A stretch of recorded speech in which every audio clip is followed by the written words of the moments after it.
Hello again, Risk community. Welcome to another video tutorial to help you get started and make the best of ServiceNow. My name is Eric Ferron in Santa Clara, California, and my guest today is Jorge Garcia. He's Technical Product Manager with the Risk Business Unit at ServiceNow. Jorge already was on the show some time ago when Madrid was released. Good afternoon, Jorge, and welcome back. Hey, good afternoon. Thank you for having me. Jorge is going to help us get started with vendor risk management and more specifically with IT vendor risk. Yeah, I would love to kind of walk you through it. One of the things that we typically see, right, when you deal with IT vendor risk is that it's very different from your typical supply chain, right, where you have multiple manufacturers trying to help you build products. With IT vendor, it goes a layer deeper than that because you're starting to deal with vendors who may have your data, right? Your employee data, your customer data, your intellectual property type of data. And therefore, you kind of need to assess them and assess the risk that they pose a little bit closer and in a little bit more in depth, right? So that's where ServiceNow comes in to help, right? To make sure that you have the right tools and the right processes to go through that entire effort of being able to assess vendors at a very holistic level. And this is very timely, Jorge, because we have another Get Started episode coming out this week also with Donna Johnson as a guest. And Donna will give us a more generic product demo of the VRM product. The two episodes are nicely complementary. Of course, there will be a link to Donna's episode in the description below this video. All right, Jorge, let's get started then. The floor is yours. Thank you. So as I was saying, that one of the key differences between IT vendor risk and just vendor risk is the type of vendor that you're looking at, right? And the type of data and where they sit within your supply chain and the services that they provide to you, right? So the problem is still the same, right? You have multiple vendors. We've moved to a model where organizations no longer try to do things in-house, but rather they focus on their core competencies to be able to be successful in the market that they compete in, right, and that they're in. And so therefore they require the services of vendors to manage some of those things that they no longer do in-house, right? So we're seeing organizations have just multiple vendors in the hundreds, if not thousands, based on the size of your organization. And managing all of those becomes really cumbersome. If you're doing that today in Excel, if you're doing that today through phone and email, the process just becomes unmanageable at that point, right? And so what we do is we help organizations keep track of all of the different vendors that they have, choose the right level of risk or risk assessment that they're going to send, again, based on the type of vendor that you're looking at, and then being able to manage all of those assessments in one single platform, as well as then being able to report on those to track the problem areas, to track the problem vendors, and then be able to remediate some of those issues and tasks and things like that arise from these relationships that you have. So one of the things that you'll see is that, vendor risk is real, especially when you deal with IT vendor. Typically you would see things around cyber risk arise from some of these things, but also, just the process becoming burdensome, right? So this is when ServiceNow can come in and help reduce the risk associated with these vendors, right? And we do that by taking a look at 6 key aspects that we offer as part of our vendor risk management solution, right? So the first thing that we have is that we have a vendor portfolio. And that just gives you a placeholder for all of your vendors. It's basically a catalog of all of the vendors that you do business with. We'll talk about vendor tiering. We'll also talk about assessment management, then how we can have a vendor portal that your vendors can access and view all of this information, issues and remediations once you have findings or things go not as expected, and then finally an integration with our GRC solution. Well, let's start with our vendor portfolio, right? So the problem that we're trying to solve, right, is that we see organizations just having thousands of vendors that they need to manage. So what we are offering is a single repository where you can track all of your single vendors and providing you that visibility as to how they're performing as a whole. The way that we do that is very simple, right? We can create these vendors manually, or you can import them from a spreadsheet. But more importantly, we can give you the capability to categorize each vendor.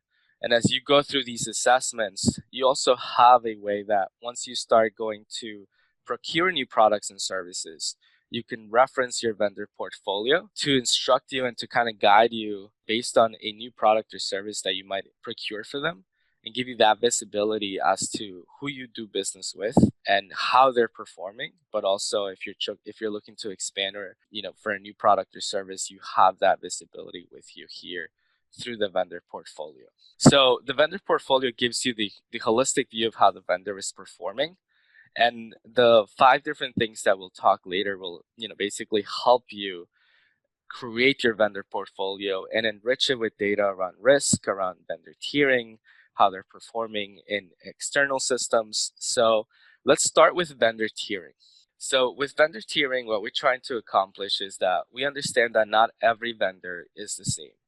You might have a vendor who you have a very multi-million-dollar contract that provides critical services to your organization, or that they sit within a critical path of your supply chain or have critical data that sits on them, versus a vendor that might just house your cafeteria menus or house information that's not necessarily relevant or would harm your reputation or provide any risk if they were to be breached or if anything was to happen with them, right? So the first problem is being able to assess your vendor from an internal basis and derive the criticality of the vendor based on the business process that they help support. So the way that we do that is, again, that internal assessment gets done by the team to identify the business process. We can integrate with third parties such as BitSart or Security Scorecard to understand how they're doing from a cybersecurity perspective. BitSart or Security Scorecards, they're a third party that assess your third parties, right? So their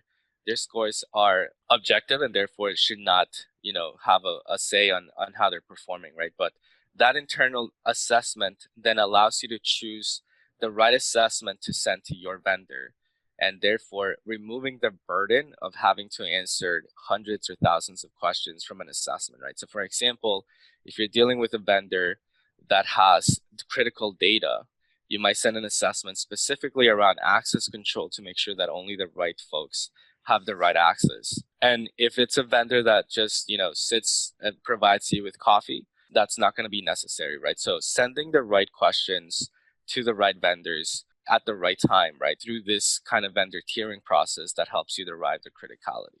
The other thing that we're going to take a look at is assessment management, right? So because not every vendor should be assessed the same, you might end up with tens, if not hundreds of different assessments. For example, you might have an assessment for your critical vendors, but that relate to vendors that have your data versus critical vendors that don't have your data. You might have assessments around access control for high or critical vendors that ask very in-depth questions versus an access control assessment that just asks very low basic questions of your vendors. And so managing and creating all of these assessments can become a burden within your team. And so what ServiceNow has is an assessment designer that allows you to essentially just drag questions and configure those questions all within the platform with no necessary coding skills, no scripting skills. It's literally just dragging and dropping different questions onto a form. One of the cool things that we've introduced is the concept of a question bank.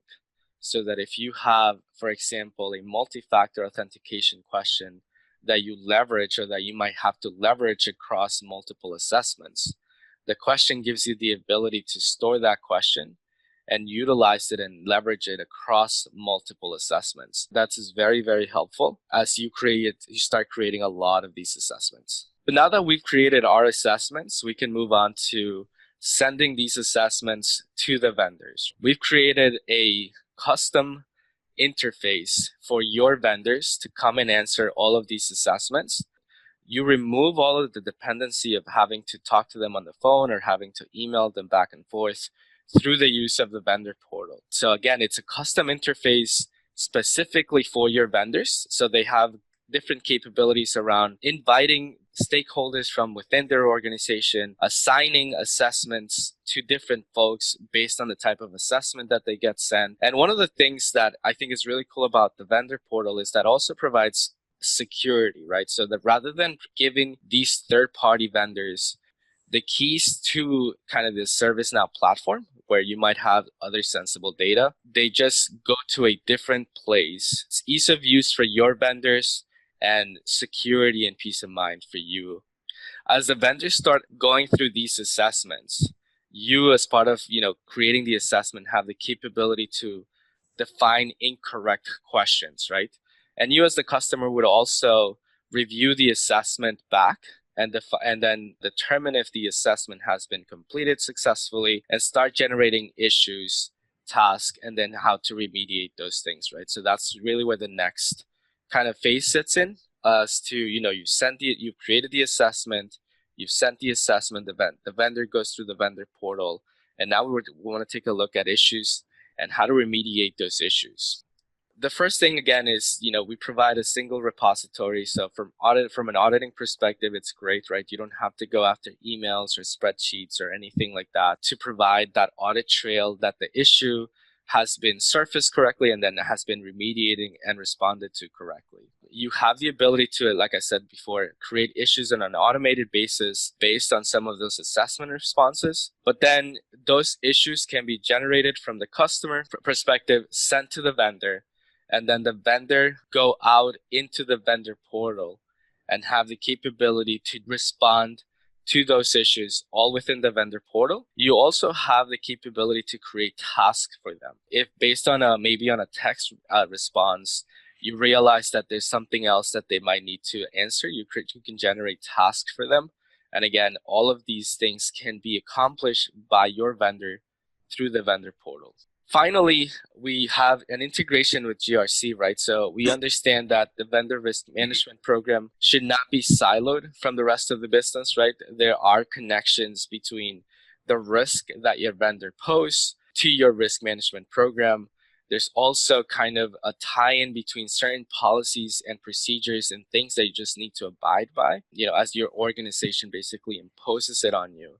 And so based on these issues, you can also do a reporting on that, as well as tying different questions to certain controls that you need to have. For instance, if you have a control within your organization that requires a certain password strength, and then you have different IT services or IT software within your organization that your employees use, right? It's still a control that you need to follow, and therefore you'll ask that question and tie it back into a control that you need to abide by and need to follow, whether from an internal policy or an external regulation. So these are the 6 key things that we offer with our vendor risk management solution. And if you need to get more information, how to get started, how to configure some of these things that we've talked about, you should take a look at an implementation guide that we put together. It will walk you step by step on where you need to click, what the different components of the solution are, what they do, and finally how you can put them together to create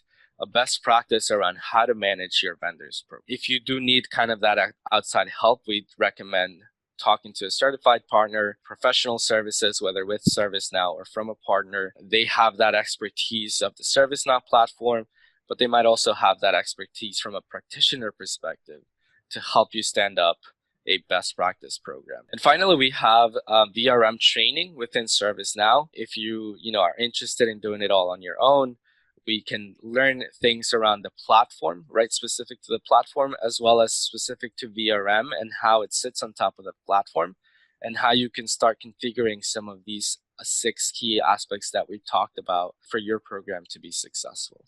Thank you very much for this, Jorge.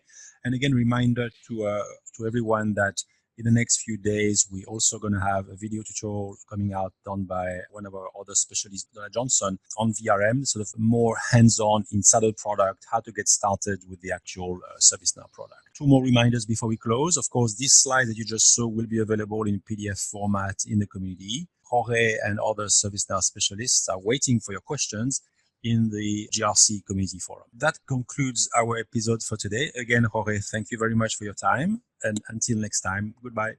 Bye.